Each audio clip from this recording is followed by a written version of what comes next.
Tim. Welcome to Watch You Want, and thanks for logging on. Well, it's Friday, we survived the week, and it was the biggest week in watches. The Basel Fair has closed, and Niko and I are here to wrap it up for you. Niko, welcome. Thanks. I'm glad to be back. It's been a little while. Yeah, and Niko and I are going to speak from the heart because I think everyone's rolling out a best of and a worst of list at this point. We don't want to quite do that. We just want to talk about the watches that moved us the most as collectors and individuals. These may not be the stars of the show, and in at least one case, they certainly aren't the largest brands.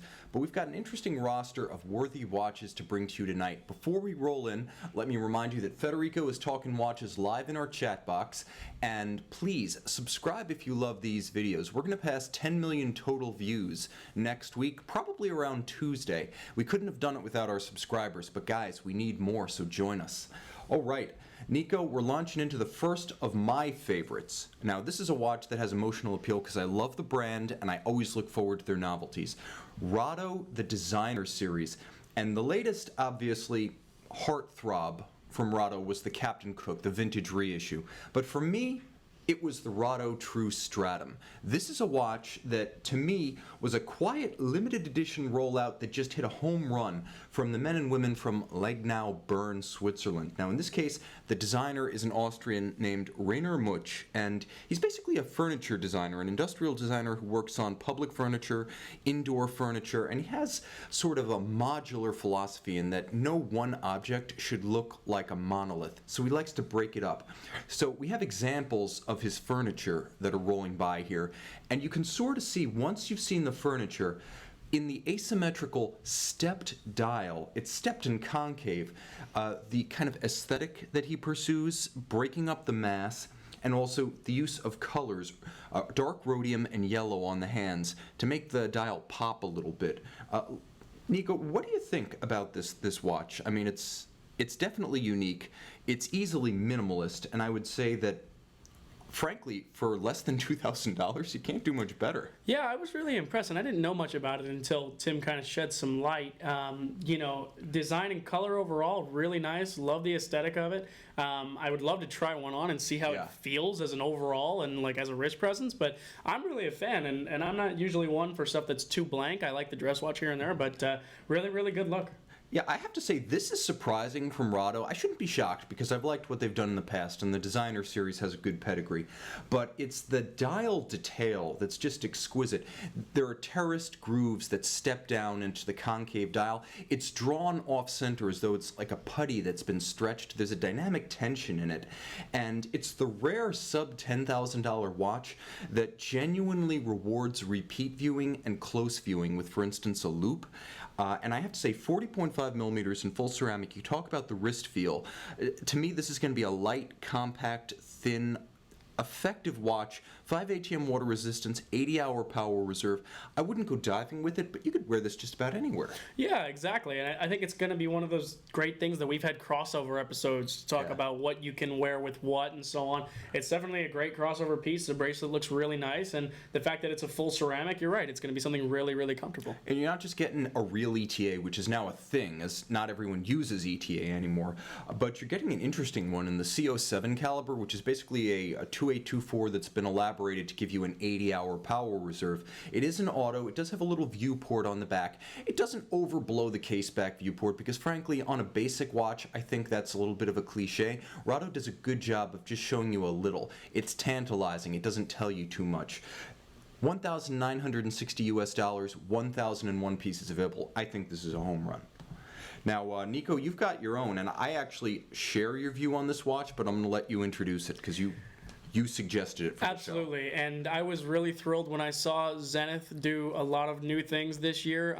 They continued a few lines that I really liked. I showed you the other day, not the one that I'm featuring, but I showed you the Cohiba, which I really liked what they did new this year. A lot different, better look overall. But the one I'm coming up with now is the El Primero Defy. The new El Primero is absolutely fantastic. The new caliber 9004, really, really well performing. I know I was talking to Brian Goldberg, who's been on the show before, and you guys all know. He said that the feel on the wrist was amazing, and the look, there's a skeleton and non-skeletonized new with the dials, and I'm in love with these pieces. Yeah, and it's worth mentioning, Brian Goldberg was our man in Basel this year. Unfortunately, no phone photos allowed, so we have to go by his word of mouth. But he wore this watch, 44 millimeters in either titanium or ceramized aluminum. Both of them light on the wrist, 100-meter water resistance, so it's an everyday, every occasion watch. But it's also a tech showpiece. Hairsprings out of carbon fiber, not metal and not silicon. 2 escapements, 2 mainspring barrels, and 2 power reserves, and the ability to run to the resolution of 100th of a second, a true version of what FP Journe attempts to achieve with the Sontograph. It's just the whole package for between 9,600 and about 11,600. Absolutely, and there's not one of them that I don't like in the spectrum from 9 to 11 and change. I mean, really a fantastic watch, and it's something that I can't wait to get into availability. Yeah, I will actually go up to our sister firm, Gothberg in Philadelphia, to try this one on firsthand as soon as it lands. Because I've got to tell you, with a combination of a COSC certification, something Zenith has not done much in recent years, the automatic, the twin power reserves, including the chronograph power reserve on the dial, that explosive skeleton dial that shows you the twin escapements, twin pallets, twin wheels, just a fantastic aesthetic and technical statement. If Zenith can carry this momentum across their range, we won't be talking about stuff like this when we speak of Zenith's glory days. We'll be talking about these days being the good old days. Yeah, absolutely, and I'm really excited to see what else comes out. I haven't even made it through the full catalog yet, so we'll see what happens next. No problemo. And Niko, I have to say that it's easy to love a Patek Philippe, so maybe this is kind of the anticlimax of today's episode, but I'm going to give a shout out to the one that I felt through value, aesthetics, complication, and color together in one irresistible package. No, it's not one of the headliners, but it should be. And that's the Patek Philippe 5960G white gold. This is the 5960. It's a variant of a long-running and well-loved compound complication. Now, you might think when you see this one, that looks, if you're a Patek guy, you'll say, that looks a lot like the 2014 100-piece Moscow limited edition that was available for the Russian flagship boutique. Yes, but there are some differences. Changes this year include basically the same strap that's off the 5524G Pilot's watch. Very luxurious, rich, thick, heavy. But also the dial, which has a different mono counter, the so-called bullseye on the 5960, and a different set of hands that are broader, easier to pick up, do a better job both in the darks, they have more lume, and in the day, because they have more surface.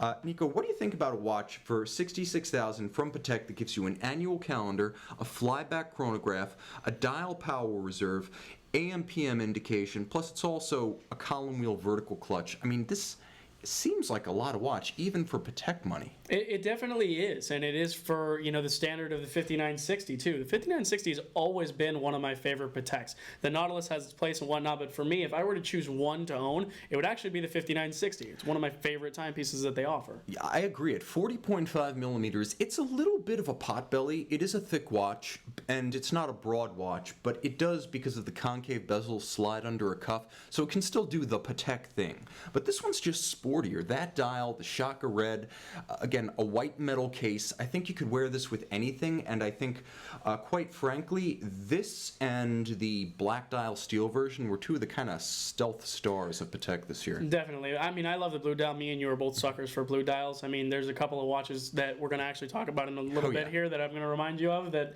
came out in blue that I'm absolutely infatuated with. Yeah, blue, I have to say, I think its moment is passing as the it dial, but it never ceases to impress. You could say that it's passé, and then you see the next blue dial, and you fall in love again. And that's kind of how I feel with this watch. Absolutely. And, for me, the next blue dial that I fell in love with was the Sky Dweller, the Steel Sky Dweller, which I was blown away that came out. I know that some people were predicting it, but it wasn't one of mine to watch for. And when it came out, not only is it incredibly economical to get into that dial and that design. Mostly steel. Mostly steel, and it looks fantastic. I have to say, this collection of, they're called White Rollosaur Sky Dwellers, might have been the most controversial of the show. Not because they're not attractive, they are very attractive, but because we took a watch that originally retailed for almost $50,000 in full gold when it debuted in 2012, and we've cut the price down of of a watch that looks just like the full white gold bracelet. Yeah. The same look for $14,400 US. Did Rolex hit a home run, or did they step on their own toe? Here's the thing: I think from my perspective, as far as working pre-owned with these watches, I think that Rolex thought they hit a home run with the gold piece when it came out originally. I think what they realized is it didn't catch the way they wanted it to, and so what they're going to now is to let people have that look, that feel, that incredible dial, and now with another color in a cheaper metal, because in my ideal, they're probably going to discontinue the gold model within the next 1 to 2 years. I would say they have to do something. They have to throw a bone to the people who paid close to list for full gold, because frankly, offering a watch for almost a quarter of the price with the same look. Let's face it, White Rollosaur, the only gold you're getting. White Rollosaur, by the way, guys, is Rolex's name for a combination of white gold and steel. Effectively, it's not an alloy, it's just that you have a white gold fluted bezel. But you're getting a mostly steel watch that looks just like the white gold. And I would say with the blue dial, actually looks better. And it does. It really does. And I mean, it's one of those things where even if somebody came up to me and they say, oh, is it a white gold? Frankly, they don't know that it's the blue dial and it's stainless steel. But, I wouldn't be ashamed to say, no, it's the stainless steel. I mean, it's just an absolutely fantastic innovation from them. And it's not even an innovation. It's just a change in metal that I think is going to take them off the planet. We've actually seen quite a few steel watches pop up over the last few years that have ticked people off. It started with the Rolex Yachtmaster 2 in steel. When that bowed back, I want to say it was 2012 that came out, and it might have been 2013, but I think it was 2012, and we saw the first steel Yachtmaster 2. It was the same kind of deal, where people had paid for full gold on a bracelet when the first Yachtmaster 2s came out in 2007, and then you could get the watch for $18,500 or less in steel, and it caused a hue and a cry. And then this year, people who paid for the Corne de Vache, Vacheron Constantin special series, almost felt stabbed in the back when Vacheron came out with another version of the watch in steel, available only through Hodinkee and then only to people on Hodinkee's call list. Yeah. I mean, that's politics at that's like, Count Richelieu can't even pull you out of that one. That's a huge political mistake. And now this. So here's the question. Does Rolex lose credibility with the high-end buyer and damage their brand, or does it gain a new customer? That's the thing, is I think it's a really fine line. I think with Rolex, with Vacheron, I would say no. I think that they lose absolute credibility. But with what Rolex has just done, I think that there are a lot of people that are the faithfuls to the Submariner or to the Explorer 2 or to the, the guys that are at 12,000 and under on retails. Yeah. Those are the faithfuls, the GMT Master 2s in some cases. So now for just a bit more, maybe 30% more, they can get into the next model. So I think that this is going to bring them more people than it's going to lose them. Okay. I mean, overall, as far as from a market perspective. But I could see how if you're the guy who just dropped 30 plus on the all gold piece, you're not going to be very happy. I have to say, I'm of two opinions here. I think they will sell more. I think they'll succeed in bringing, the GMT Master 2 and the Daytona buyer a little bit up market out of his price comfort zone. I do feel like some very influential high-end collectors, the people who paid full boat for full precious metal, Rolex might lose them. That might undermine their credibility in their burgeoning high horology pursuits, and I've said so on the show. I think for the most part, right now, Rolex is just trying to make its money back on the caliber 9000 dual-time annual calendar movement, and I think this will achieve that, but brand equity to be determined. And you guys sound off in the chat box. Federico is talking watches in our live chat box. For those of you who have not joined, check him out there. He's answering questions even as we hit our talking points. We're going to get to questions toward the end of the show. 100%. Okay, so now I'm going to pick one of mine, and we go from two super majors in Patek Philippe and Rolex to possibly the smallest brand on display at Basel, and that is sole proprietor and complication maestro David Kondo. Now, if that name doesn't ring a bell, no surprise, but you definitely know some of the watches he's produced. First, because he was a lead complications engineer on the Jaeger-LeCoultre Ibris Mechanica minute repeaters, including the Grand Sonnerie, and also because back in 2013 he made waves with American venture capitalist Peter Thum in a venture called Fonderie 47, in which AK-47s were being bought up from conflict zones and then destroyed to create jewelry and pens and watches. And David Kondo developed the inversion principal tourbillon, which was a 6-day power reserve, 3-minute central tourbillon, retrograde minute jump hour for $200,000 with an AK-47 ratchet wheel. So there was AK-47 steel in the watch. So that's what he was known. Now he's out with his first independent effort, and this is the 1740. Now, Niko, I realize that some of these independent brands, they seem like out-of-the-blue asks for six-figure money. Mm-hmm. I understand the skepticism, but trust me, this Valet de Jeu native and third-generation watchmaker is worth your money and attention if you're considering something in this segment. First of all, because he's adventurous. He's taken the bold direction of combining a 43.5mm base metal case. I think it's available in steel and titanium. I believe you have the option. But he's launching his first 8, and he's launched that base metal case with a white enamel subdial that gives you the hours and minutes. And he's given you a manually wound 55-hour power reserve with a movement that has a 30-degree dial side angled tourbillon, overcoil hairspring, free-sprung regulator. It has a remontoir constant force system built in, and just like Grubel Force 8, the tourbillon's angled at 30 degrees to try to recapture some of the gravity-canceling effects of the original pocket watch tourbillon by Breguet. This achieves that with a sort of Grubel Force aesthetic, but he's not afraid to build a watch that frankly looks a little bit weird. It's asymmetrical. The watch features a recessed crown that pops up, like, you know, the shifters in like a contemporary Jaguar? Right, yeah. They like pop up out of the center console and then you can use them. The crown on this works that way. This is like the pop-up control shifter, or like the pop-up headlights, if you remember those from the 80s, of horology. Now the watch is very interesting because you do get the sloping dial, the sloping crystal, a sloping movement, and all of the bridges are actually made of hand-finished titanium, which is just weird in this segment. 200,000 euros, guys. But again, if you're looking at something like Laurent Ferrier, Philippe Dufour, Beat Haldeman, if you're looking at Lange & Heine, if you're looking at Kari Voutilainen, you really need to consider David Kondo, now releasing his first 8 pieces as the 1740 from the Valet de Jeu. And he's just down the street from his old haunts at JLC. Yeah, and when you told me this was going to be one of the things that was on the show tonight, yeah. I wasn't even really familiar. I'll honestly say that. And I just did some looking into it, and it's incredibly interesting. You know me, I love guns, and I'm a gun fanatic, so to hear that there are, you know, parts of a gun like that in a watch. In his Fonderie 47 watch, he's moved on from repurposing firearms. Right, no, of course, I understand, but, you know, to hear that was part of the backstory into going into this piece is pretty cool. You know, I took a look at it, and I just...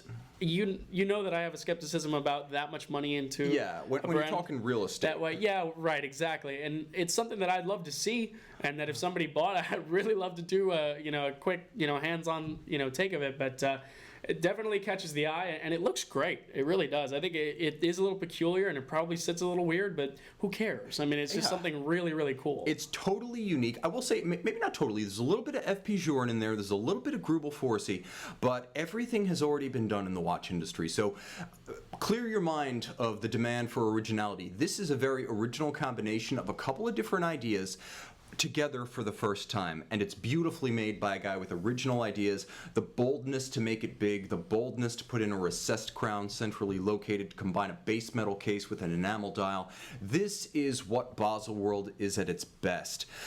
Away from the big brands, the opportunity to discover something. Yeah, for sure. I mean, it was really intriguing, to say the least. Now, there's another watch that is from a big brand. I'm going to let you introduce this one, but we saw a big blue friend from Omega. Tell us a little bit about this. Yeah, the Seamaster Planet Ocean 600M. I mean, for me, it's, like you were saying, it's to give a watch a nickname. You see it occasionally. You see it with Batman and Pepsi and so on from Rolex, and they were kind of iconic. But to hear Big Blue was a little bit intriguing, and to say the least. The watch is just that. It is intriguing. It's huge. The colors are awesome. Yeah. I love the combination. It's very statement piece, and I really, really want to get it in my hands. I have to say, I'm more excited about getting one of these in than anything but the new Dayfi 21 and that gorgeous Rado Stratum. I'll say that this is bold, and it's not what you would... You expect a little bit of zaniness from Zenith, especially with Jean-Claude running the company for now. You expect that Rado, which has always been a design house, is going to give you something spectacular aesthetically. You don't expect Zenith to take one of its, or rather Omega, to take one of its flagship products and say, let's go all in with a sort of iridescent blue, full blue ceramic case, 45.5 millimeters, orange accents, give it a big price, and basically sell it as a non-limited series watch. Yeah, the price was what got me. I think it's 10.4, right? 10.4. Yeah. I mean, really, like you said, boldly priced, and I want to see if the watch warrants it. I want to see when I get it in my hands if I feel like it's worth it. This is one of those things you do have to get your hands on, because I feel like the colors are so sensational that between the airbrushed press photos, the murky in-person photos taken by people pulling, surreptitious wrist shots and, glass box photos from Basel, and the impression that you get when it's on your own wrist. There are 3 different perspectives, and you really have to find out which is the real version of this watch. Does it scintillate in the ceramic? Yeah, I mean, it's something that, like you said, I think that when these pictures come out and you see this airbrush and things like that, kind of like the mock-ups pre-Basel of like the ceramic Pepsi, which I really wanted and didn't happen, but, like those things that they look so amazing and so bright. I want to see if these colors really are like that. Are they that vivid? Right, are they that vivid? It's going to be very, very interesting. I'm really excited to see it. Okay, guys, now we've got some opportunities here to start talking about your questions. So we've got questions flowing in from around the world. Federico is helping me. He's my taskmaster in the live chat box. But here's a question from Mario, who's asking Federico, and he may as well be asking us. Bulgari Diagono Magnesium, tried it on 2 days ago, and I can't get it out of my head. Now, I have to say that Bulgari's watches, and I reviewed a bunch of them. I wouldn't call them reviews. They were paid showcases on the Goffberg channel. But I got my hands on the Magnesium, and at first, I have to say that the standout features are how light it is and the vividness of the sort of crinkle coat auto lacquer that they put. It's hard to describe the watch without a picture, and again, questions coming in live, we can't give you the graphic. But vivid color, Niko, blue and red. Those were the 2 signatures that struck me, and we love those colors. We're just talking about the Omega with the blue ceramic case, the effect of the blue on the dial of Rolex and Patek. How do you feel about a watch with a vivid color like the Bulgari as a dress option? Yeah, Hublot at Basel released a lot of outfit watches. Yeah. They released a lot of, we're putting this one color so you can wear it with this one outfit, and pieces that, I hate to say echoed Richard Mille a little bit, but they did. Okay. As much as people don't, are going to not say it, they really did. But, I wasn't overly enthused about the idea of having a watch for an outfit. I felt it was a little bit...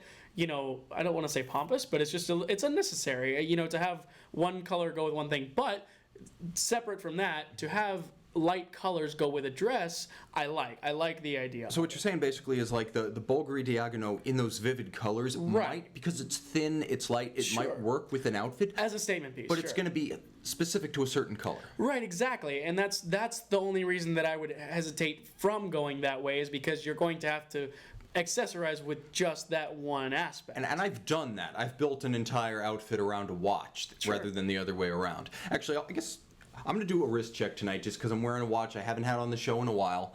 And I know you guys are always asking. I have not sprung for the Reverso Grand Tie minute repeater just yet. It is my next conquest, but right now I'm wearing my beloved old Master Grand Memovox Platinum blue dial. We say blue is in today, but this watch came out in 2001, so you can see it's one of those things that comes around like fashion. It'll always be back someday. Absolutely, I love that watch. So a question coming for you, Niko. Let's see. We had a question, and I'm sorry because the chat box is moving so fast. Oh, here, it's from Jay Sykes. What guns do you have, Niko? Because you mentioned firearms Nice. earlier. Jay, family has a lot of guns, but personally, I have a Smith & Wesson M&P Shield, 9mm. That's my daily carry, daily protection gun. I have an AR-15 by Ruger with a couple of aftermarket aesthetics to it that I'm really enjoying. I got that recently. In fact, took Federico shooting for the first time, and those were the first 2 guns that he fired, so that was a good experience for him. As a long 32-inch barrel Remington 870, which is just a basic shotgun, wood stock. I really enjoy shooting skeet with that gun and trap. A few others to name names, but I also have a 1911, a Colt 1911. So that would round out my collection for now, but there's plenty more to come. I'm sure we'll do a show on something like that. And now you know why we don't have to hire a security firm here at Washington.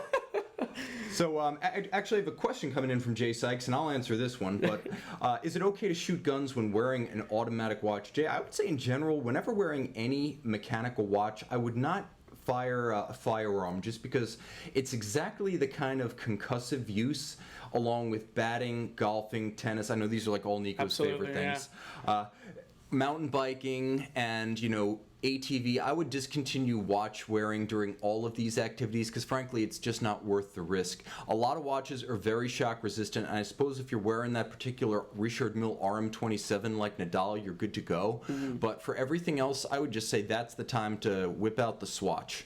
Yeah, and you can ask Mike Michaels too. I mean, it was funny. I actually learned that from him when, because I play golf with him, and he pointed out that I should take my watch off, and I asked him why. He goes, "Well, when you guys purchase a watch and we take a look at it, I can tell you whether the person who wore it was a golfer or not, because the movement is so shifted to one side and has the brunt of whatever wear and tear it may have to the one side of whichever right-handed or left-handed golfer it may be." And it's important to note that if Mike Michaels can tell, that means it left a mark. So guys, firearms, batting, golf, tennis, just say no again. Unless you're Nadal and you've got the shock-absorbent $1 million watch, plus the guarantee that the manufacturer will give you another one if it gets stolen. So I have a question coming in here, and this is a question from Roberto, who's asking, what about Alpina and Frederic Constant releases? You guys don't talk much about them. Many thanks. And I want to reward your curiosity, Roberto, with a little summary of what I thought was Frederic Constant's star of Baselworld this year, and that was their flyback chronograph. Now, they have a flyback with a caliber that they have developed partly with an outside contractor, partly with their in-house resources. They call it the FC760. It's an automatic flyback chronograph movement, and it's available in 2 watches. One of them, which is the exclusive option for the American market, is 42 millimeters and actually steel but rose gold plated. The one I would go for personally is the one that's available abroad, which is the steel model, and if you run the conversions, it winds up costing just under $4,000 US, new with a warranty, a flyback chronograph with a mostly in-house movement from Frederic Constant. They partly developed it, they're building all of it in-house. And I would say that if you're an American and you like the sound of that, it's a black dial watch, it's gorgeous. Just, in the worldly era of the internet and e-commerce, I'm sure you can find a way to buy one from Europe, Japan, Singapore, and ship it back economically. Yeah, no, I'm actually a big fan of FC, and it's not the most popular watch upstairs. Mm-hmm. Just because of the fact that pre-owned, they take a relatively large hit. Yeah. But you know what? Most of the brands do, and they put out some really nice stuff, some great executive pieces, some great crossover pieces that are incredibly economical. So I was interested in the flyback as well when it came out this year. Yeah, and I think it's also important to note there are a lot of subtexts of this year's Baselworld. So many storylines. I think the dominant storylines were conservative releases and uneven success. There were a lot of hits and a lot of misses. And I feel like there were more misses this year than others, mostly because when you play it safe, sometimes you really fall short. We're going to do a worst of episode. I don't like to be negative, but it'll be humorous. But I would like to say that because of the number of steel watches available and steel complications from Rolex, from Frederic Constant, from Zenith offering base metal variants of the Day 521 in titanium. I do feel like there was a little bit of a let's wait and see sense to Basel this year. Last year, it was like borderline depression. This year, I feel like it was a glass half empty, half full kind of mood. And it's also important to kind of segue into our next question with that in mind, because Tudor might have been trying to play it too safe with too many versions of the Black Bay. Niko, does this dilute that model family? I don't know. I mean, as far as what you just said, I mean, I think a lot of the brands, like you said, just tried to play it safe. There was a lot of inspired by vintage that happened this year, and it's like, you know what? You know that's going to work. Yeah. You know that's going to make anybody buy that watch. A lot of that was done by Omega. They introduced the set of three with the the Seamaster, Speedmaster, and the trilogy, right? The trilogy. I mean, come on, who's not going to buy into that? And I think that's where a lot of the problem lies. Yeah, not just steel watches, but watches that are just a little too cloyingly vintage inspired. It's one thing to be vintage inspired, but I love Rado. A lot of people are talking about the new Hyperchrome Captain Cook. It's a limited edition of 1,962 pieces in steel, and everyone's like, oh my goodness, be still my heart. And I'm saying, come on, guys, take a risk. Fortunately, Rado did that. They have other models that are progressive and modern. But across the board, there were a lot of brands that were hedging their bets. For every Omega Big Blue this year, there was a trilogy of steel, line for line, millimeter for millimeter reissue watches. Yeah, totally agree. And Tudor absolutely is diluting its brand with too many versions of the Black Bay. Yeah, it's their biggest success and hit in a while. Yeah. So they're like, okay, let's make a bronze. Let's make the blue ceramic, black ceramic. They're like, let's make a red one. I mean, let's make it big. Let's make it small. Big, small. I mean, and the thing is that people are trading them. People are. They're trading out and trading up and trading to other things. I mean, it's a great watch. I'm a huge Tudor fan because it's a really economical way to get into a good movement and a really nice dial and bezel, combination. It's just one of those things where you're right. It's going to become too diluted. And I think, honestly, Tudor needs to just remember that it's a modern watch brand building modern watches. I like the fact that the Black Bay chronograph brings in an exciting movement from Breitling. Frankly, that's an interesting innovation mechanically for Tudor, but I just don't feel that home run innovative design that's going to be the next step for them. They're still kind of relaunching the brand from 2013, both in the US and abroad, but I feel like the momentum is in danger of stalling if it's just going to be vintage reissues. I feel like they need something outside the bounds of the Black Bay model line and beyond the historic vintage tribute to really inspire collectors to look at Tudor not just as their first luxury watch, but as their second too. Keep people in the brand by growing up. Now, we've had people who maybe bought their first Tudor in 2013. It's a few years later, 4 model years later. Give them a compelling reason to stay with the brand rather than just graduating to Rolex, because that's a real danger for Tudor. It is. I mean, that's one of the main questions I get when people are, because I mean, the Black Bay is really, I mean, the retail is right around 33, I think, so I mean, realistically, for a couple $1,000s more or $1,500 more, you're getting into, a pre-owned, maybe no date for $4,500 or something like that, maybe $5,000. So they really need to compel people to stay and to be inspired by the brand. Yeah, they need to decide ultimately whether they are the Rolex baby brand or a brand with merit in its own right. Do you start with Tudor, as was Hans Wilsdorf's original vision for the baby brand, or do you stay with Tudor? And that's going to be the great question going forward, especially since Rolex has shown that if economic conditions permit, it wants to move up market with complications. Yachtmaster 2, Skydweller, the new 70-hour Chronergy movements, big full gold bracelet watches. In-house Daytona back in 2000 started this trend, but it's accelerated in recent years. You're also seeing it with the moon-phase Cellinis, the dual-time Cellinis. Rolex wants to move up market. That could create room for Tudor, but it's got to be coordinated between the two. And if Tudor doesn't give people a reason to stay excited about the brand, then they're just going to honestly leave for Rolex or even Omega, and that would be the ultimate failure. Yeah, and none of us want to see that. Yeah, I want to see Tudor stay strong. I just want to see them define themselves. Okay, so questions coming out. This is from CFZ. It's been over a year. I've been looking for a pre-owned 11600 Rolex. I buy new for $4,500 and I have to flip it at some point. Do you have an idea how much I can get? That is the question you want to ask this man here. We have his email, we have his phone number up. He is the guy who can talk markets with you because frankly, I love everything, and so I have rose-colored glasses or red mist depending on my emotional reaction. So you definitely want to get in touch with Niko, CFZ. His number is up on the screen. Okay, Daniel Mueller joining us from Germany. Welcome, longtime viewer of the show, longtime supporter of our program. Okay, we have some questions coming in, and Andrew Steele agrees with my view on Tudor, and also Kiki Fries also believes that Tudor didn't really do itself any favors with this year's Baselworld releases. Okay, so guys, questions about whether or not I can answer all of the emails I receive, because I've started to get some email follow-ups to previous emails that I couldn't answer.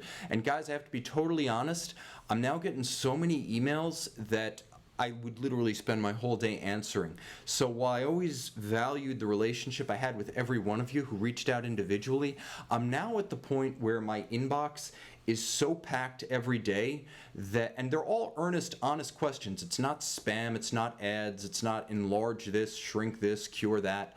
I just can't answer all the questions that are coming in anymore.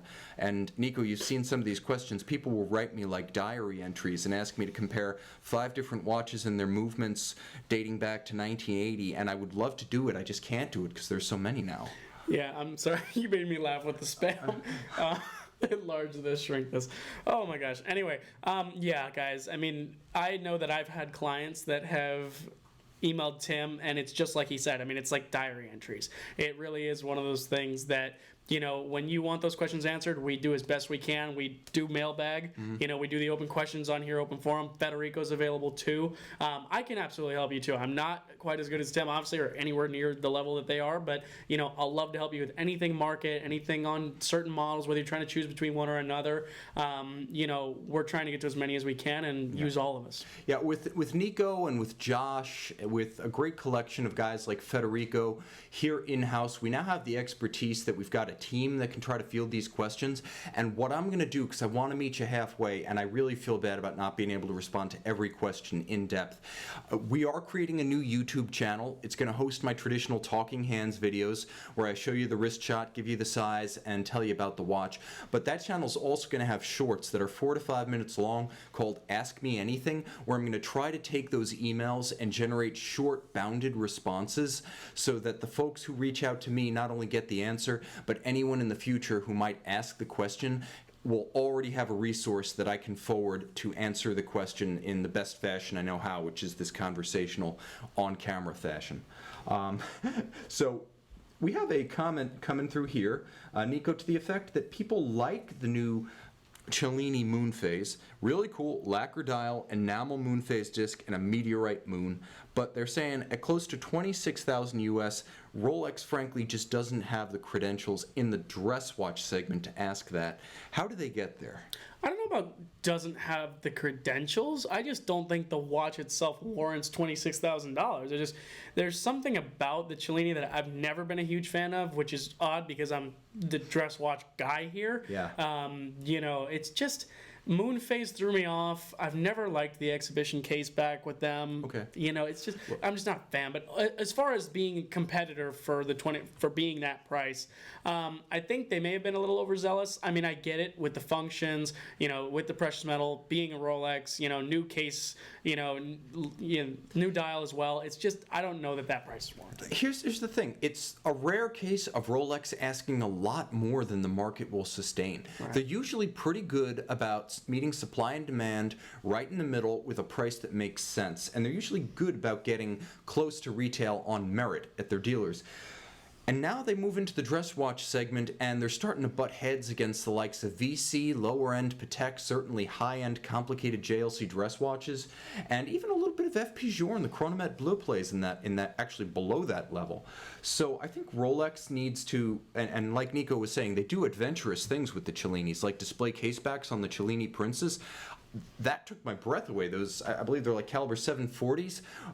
Those were some of the most impressively finished and imaginatively designed movements I've seen in any watches, with the movement that matches the dial. Right. I just feel like Cellini almost needs its own separate brand. Just as they have Tudor broken out as their entry-level brand, and has been for a long time, I feel like if Rolex really wanted to just fire off blue sky imagination, roll the dice, take a big risk, do something dramatically different, and change their direction with Cellini, make Cellini its own brand. If you have confidence in it, break it out from the Rolex catalog so it's not permanently in the shadow of the Daytona, the Submariner, the GMT.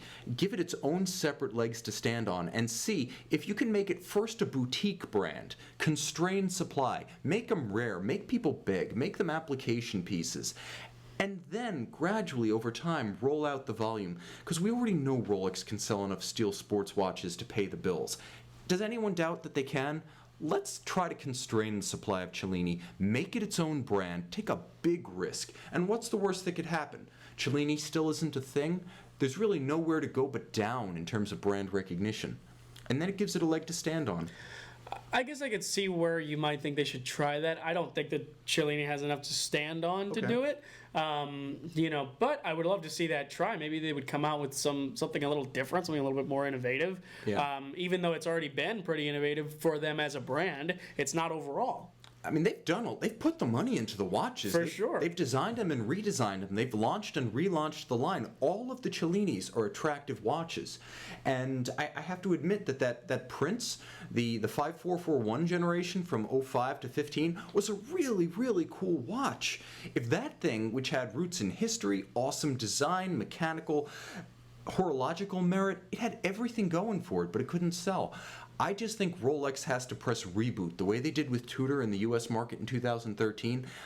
They have to make Cellini a standalone, make it rare, force people to ask for Cellini, and inspire them to want to. And then I think they will have something, but I don't think it will ever be the mass market dress watch to act as a companion to Rolex's mass market sports watches. And I think Rolex just has to be happy with that. Okay, so question coming from Paul Rupert. Tim, what's your take on the likelihood of a Breitling sale? Old story, but with Basel behind them, deals are done this way. Paul, that's a great question, because just a little earlier, and you might have also been the gentleman who was asking questions about the watch market being down dramatically. FH statistics are out, and they are grim. Honestly, I can't see Breitling being sold right now, because the Schneider family doesn't need to sell. It's not like it's a company that's up against the wall. Financially, they're okay. They're definitely getting to do some belt tightening. But I think what they really need to do is just wait. Be patient, because there's no reason to sell low. And I feel like unless they are close to bankruptcy or there's something going on behind the scenes that we don't know about, this is the worst possible time to sell. It would be like selling a supercar right after the failure of Lehman Brothers in 2008. You'd be selling something that's high dollar and boutique, targeted at a very specific clientele at the worst possible time for that clientele. Trying to sell a watch brand, especially a mass market brand, that has too many watches that are too big, with too much inventory out at dealers and on the gray market, this is the worst possible time for Breitling to sell. And short of what they call in Le Mans racing force majeure, I would just say, Schneider family, hold your fire, hang on to the brand, wait for better times, because they will come. And that's the time to pursue a sale, because right now they're going to be selling at someone else's price. If you're going to sell something, sell at your price. Yeah, I totally agree. I mean, like you said, the numbers are not 100% and not in a good place right now to be selling. And I couldn't have said it any better. I hope they hold on, and I hope they just cut back on production a little bit and maybe do what you said Cellini should do as its own way, and just kind of, make us look forward to some new stuff and bring cut back supply. Right, cut back supply and bring us some stuff that's different. Stop producing Avenger Hurricanes. Yeah, I mean, 45, 48, 50. At some point, you have to say, look, we've got 3 borderline iconic watches. We've got the Navitimer, which is our heart and soul. We've got the Chronomat, which has been our breadwinner for the last 30 plus years. And we've got the Super Ocean Heritage, which is our current best-selling line. Dramatically scale back the models. Yes, you'll need to do some bloodletting, and it'll be painful, because some of these model lines have seen tremendous investment in recent years, like the Galactics, the Transoceans. Real money was spent there. 100%. I do think, though, that the way to make more in the long run is to make less right now. Don't sell whatever you're doing right now, Breitling. Don't sell now. Rebuild the brand. Rebuild the prestige of the brand. Make Breitling an aspirational watch once again, the way I remember it when I was getting into watches in the early 2000s. If you can do that, and Omega proves that you can bring a brand back from the absolute brink, and a mass market brand at that, I just feel like they're going to have to take that route, and there's going to be more pain before there's gain. So, question now, Niko. We have a comment asking about how you would compare the 42mm titanium Pelagos with the 40mm Rolex Submariner, considering the price differential, the size and material differential. Is the value equation in favor of the Tudor, or does the iconic status of the sub win out? Iconic. For me, the iconic sub wins on that one. To me, it's just a simple thing of what you're getting for your dollar. And to me, Rolex isn't quite liquid when you buy new, but it's one of those things that you know what you're getting. They deliver every time. And it's something that, if a new versus new, the new dollars are better spent on Rolex. Yeah, here's the thing. It's never an apples-to-apples comparison. Can't be. The Pelagos has a longer power reserve. It's bigger. It's titanium. It comes on a bracelet. It comes with a strap. There's a lot of added value. It has a choice of blue. It has a choice of black. It has, almost everything technically that the sub has, and then some more. But we're never comparing the apples to apples. There's a world of Submariners going back forever. And you have choices of date and no date. You have choice of 5-digit, 4-digit cases. You can still find 5513s for the price of a new Pelagos. So you've got so many choices to make within that world of that which is Submariner. And so you're really not comparing something that's more expensive and smaller to something that's less expensive and bigger. You're not comparing their aesthetics. You're comparing the entire weight of the history of the sub and all its variants over the last 30 years. We're saying that because we don't want to compare vintage to a modern watch. Sure. But all of that to the Pelagos, and then you realize, oh my gosh, I might be able to get a sub that I never really considered in the past for the money of a new Pelagos, like a chronometer grade, 14060, one of the last ones.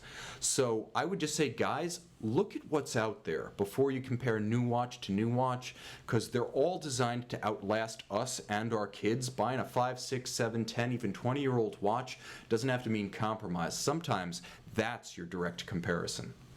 100%. Couldn't say it any better. So, Niko, if guys want to get in touch with you to talk about the value of their watches, a purchase of any watch we have, or just chat watches in general, what's your phone number? Yeah, I think it pops up on the screen every time, with my name. But, you guys, I get 5, 6, 7, 8, texts after the show. I love them. It lets me go home to my girlfriend and be like, look, I'm a celebrity. But, it's, that's great for me. So keep it coming. My number pops up. There it is, 954-870-1538. My name, Nicholas, is my email as well. So it's just like Tim's, Nicholas@watchyouwant.com. I'm always here. I love talking watches, and I'm always available. So reach out and let's make it happen. Absolutely. Niko's a fun guy to chat with, too. He's one of my buddies off air here, so you're in good hands with Niko. And I just want to end with a question from Daniel Kahn, who's asking, as a one-watch collection, I'm thinking either a current Rolex Black Sub-C versus the Hulk. That's your green dial and bezel super case Submariner. I'm worried the green wouldn't work with everything. I'd love your thoughts. Here's my thought right there. If you like the green, go for it, because in my opinion, the green sub is something truly special. It's a lightning in a bottle type model that's held up better in terms of resale than the standard sub. It lights up the eyes of people who are otherwise suffering from Rolex fatigue. And whereas a standard Submariner, often, I don't want to say it gets lost in the mix, but let's face it, the Submariner look has become almost generic.